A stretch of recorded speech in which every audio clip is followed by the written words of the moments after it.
Welcome back to Top 10 Scary Urban Legends here. If you've been liking our content, be sure to like and subscribe and click that ring bell notification just so you get notified for our next videos. Well, back onto our US tour, and today is all about the top 10 scary Arkansas urban legends. I'm your host Andrew, and let's get right into this one. Number 10, the Dog Boy. The small town of Quitman, located in Clifford County, Arkansas, is known for its rich history and picturesque Victorian era homes.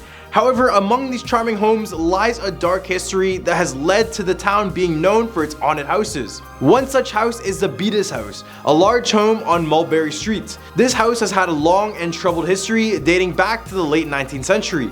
The house was originally built by the Garrett family in the late 1800s. It was a grand and impressive home, and for many years it was the pride of the Quitman. However, in the early 1950s, the house was sold to the Beaties family. The Beaties family, consisting of Floyd and Aileen, were childish for many years until they had a son in 1954 named Gerald Floyd Beaties.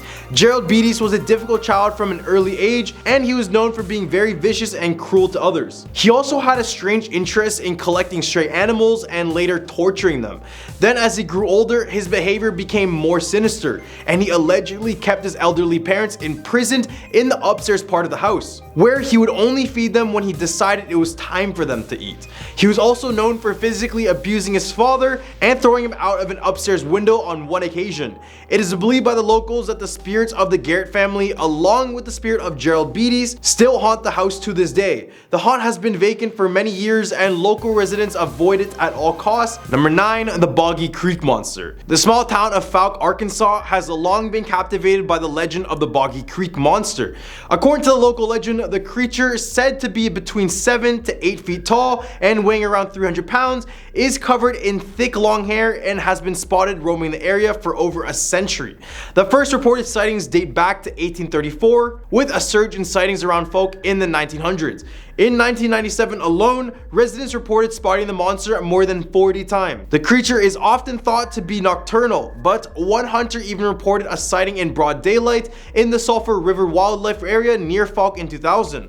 The legend of the Boggy Creek Monster has been the subject of several films, with the most notable being 1973's The Legend of Boggy Creek. The movie, which centers around a supposed encounter with the beast by Bobby Ford, was most likely shot on location in Fouke and brought the legend to the attention of millions of people. The film also brought an economic boost to the region, with many cast members being locals or nearby college students. The famous encounter that the film is based on actually occurred in 1971. The Fords claimed that the Boggy Creek Monster attacked their home late on the night of May 1st. According to Elizabeth Ford, the creature reached through her screen window but was chased away by Bobby and his brother Dan.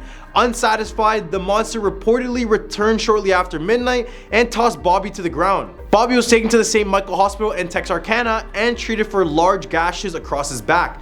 Although no traces of blood were found at the Ford's home, 3-toed footprints were found near the house, there were scratches on the porch, and the siding and a window were both damaged. Number 8, railroad track lights. There is a supposed haunted railroad track in Crowset, Arkansas, and after many reports, it has now become a hotspot for paranormal enthusiasts. According to the locals, a ghostly light appears to move up and down the tracks as if it's being held by a disembodied spirit. Some local residents claim that the source of this ghostly light is the spirit of a man who was hit by a train and decapitated, and now his ghost walks these tracks searching for his head. This is what it kind of looks like. Oh my god, it's bright. Daddy, I'm scared. No, I'm not kidding, Daddy, I swear. It's in the middle of the road. No, I'm not kidding. I'm not. Many people who have visited the tracks have reported strange encounters with the ghostly light. Some claim that when standing on the tracks, the light will come towards them, disappear, then reappear on the other side. There are many videos available online that capture this strange experience, but it is unclear if the light is just an ordinary sight on the track or if there is actually something paranormal going on in the area. Number 7, the Vanishing Hitchhiker. In central Arkansas, there is a chilling ghost story that's commonly told around Halloween. Introducing the tale of the Vanishing Hitchhiker.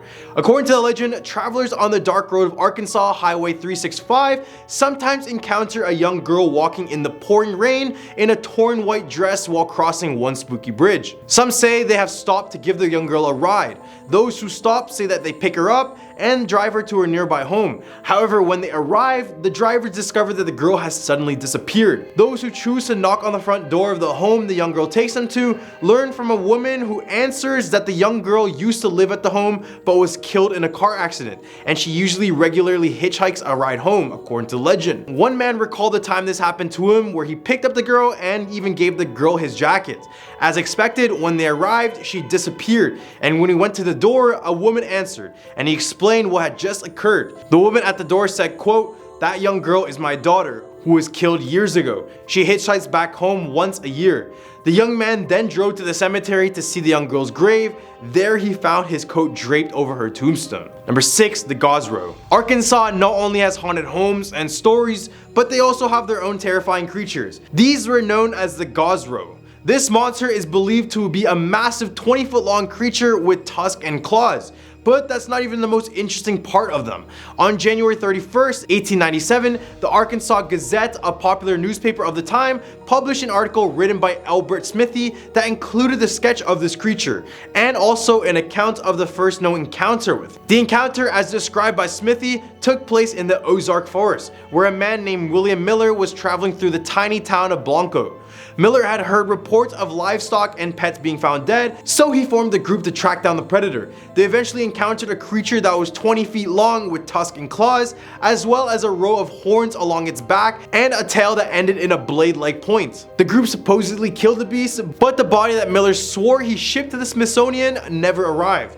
The eerie scream that was heard in the forest before the encounter, which sounded like a Gosrow, gave the urban legend its name. There are several possible explanations for the legend of this creature. Smithy may have just wanted attention for claiming to know the details of this elusive creature, or the story may have been a case of mistaken identity. The tusk and horns could have belonged to a razorback pig, or since the creature was said to have emerged from the lake, an alligator could have been the culprit. But despite the lack of concrete evidence, the legend of the Gosrow has continued to captivate the imagination of the citizens of Arkansas for over 125 years. It may be a tall tale, but you never know what could be lurking in those forests. In the hump of our list, we have the Eureka Springs. Eureka Springs, Arkansas is a small town that is known for its immense paranormal activity. While some see it primarily as a gorgeous little Victorian village and a wonderful place to react, others consider it a hotbed for paranormal activity and also one of the most haunted places in Arkansas. Both perspectives are valid, of course, but mostly Eureka Springs is complex, a place where a vibrant, quirky little town is overrun with hauntings. Don't let the cheery buildings and nice folks fool you. The souls of the departed lives in Eureka Springs too. One of the most famous haunted places in the town is the 1886 Crescent Hotel. The hotel has been featured on the Travel Channel and is famous for its haunted room 218, where the ghost of Michael, who fell to his death during the hotel's construction, is said to reside. Guests have reported feeling a presence in the room, and some have even claimed to have seen the ghostly figure of Michael himself. The entire Crescent Hotel is full of ghosts, partly because it was once used as a cancer hospital, complete with a morgue that is also one of the most haunted places on the grounds. Number 4, the Allen House. The Allen House in Monticello, Arkansas is a beautiful 1906 Queen Anne Victorian style home, but it has a dark history that has made it a popular spot for ghost hunters and history enthusiasts alike. The house was built by local businessman Joe Lee Allen and was intended to be a showpiece in the town, with impressive porch columns and neoclassical design with a touch of Gothic decoration. Allen, along with his wife and 3 daughters, moved into the family home, and for a while they were content. Allen's business ventures thrived and all was well, until his death in 1917. Then in 1949, another tragedy happened that would cast a shadow over the house's majestic appearance. During the last week of 1948, daughter Liddell Allen poisoned herself after consuming mercury cyanide. The new year would begin on a dark note with Liddell's death. For nearly 40 years, her room was sealed off by her mother. Then after Mrs. Allen died in 1954, the home was sectioned into apartments and remained a rental property run by the Allen family. Tenants began seeing strange things and experiencing paranormal activity not long after they moved in. Shadowy figures would appear in photographs taken by residents, and furniture was rearranged with no one having touched anything. Objects around the house would disappear into thin air, and ever since, the story of Liddell grew into urban legend, and the Allen house was declared haunted by both residents and locals alike. Number 3, the Cotter Bridge. The R.M. Ruthven Rainbow Arc Bridge, also known as the Cotter Bridge, is a man-made wonder located in the town of Cotter, North Arkansas.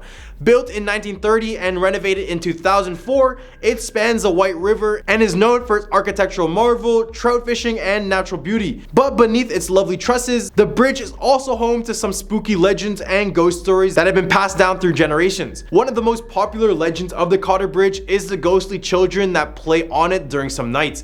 Visitors have reported hearing their laughter and chatter, but when they look for the children, they just disappear. While there is no concrete evidence to prove that these children are ghosts, the eerie and mysterious nature of their presence have left many visitors wondering. Another chilling tale that surrounds the Cotter Bridge is the ghost of a woman who is said to be chased by hounds.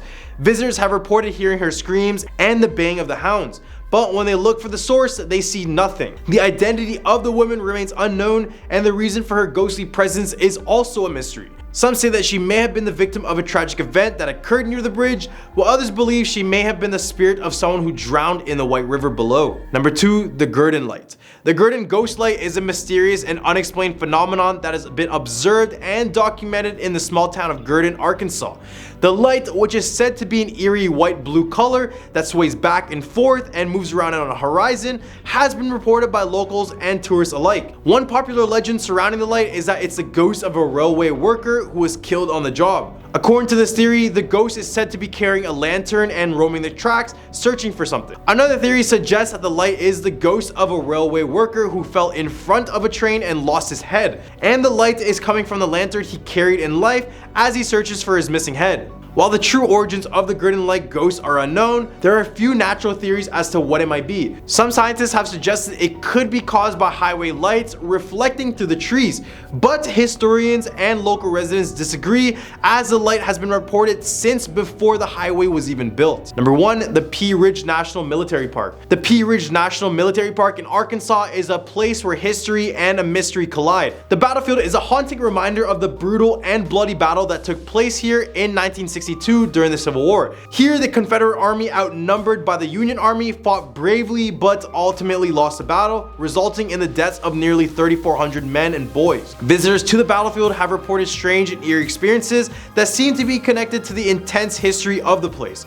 Many have reported hearing cannon fire in the night, feeling strange presences following them around the battlefield, and hearing the shouts of boys who died on the bloody ground. The Confederate Army, made up of mostly boys, Texicans, and Missourians, were advancing north in hopes of capturing St. Louis in Missouri. They were exhausted, running low on food and ammunition, and their spirits were dampened by early losses at Pea Ridge. Meanwhile, the Union Army, led by a commander who is considered more of a politician than a war-tested general, rallied around a hot breakfast, proud of their success on the first day of battle and glad to have faced down an army that significantly outnumbered them. The battle lasted for 2 days, March 6th through March 8th, and at 10:30 a.m. on the morning of March 8th, the Confederate Army began its retreat, and by that time the smoke cleared, the battlefield was littered with the bodies of fallen soldiers. The eerie feeling of the battlefield may be due to the intense history, and considering that 3,400 people lost their lives here, it's not a surprise you may see at least one spirit here. Well, these are the top 10 scary Arkansas urban legends. What did you guys think about this list? Leave a comment down below with your thoughts, but don't forget to like and subscribe to this video for some more content. I'm your host Andrew, and I hope you guys have a scary day.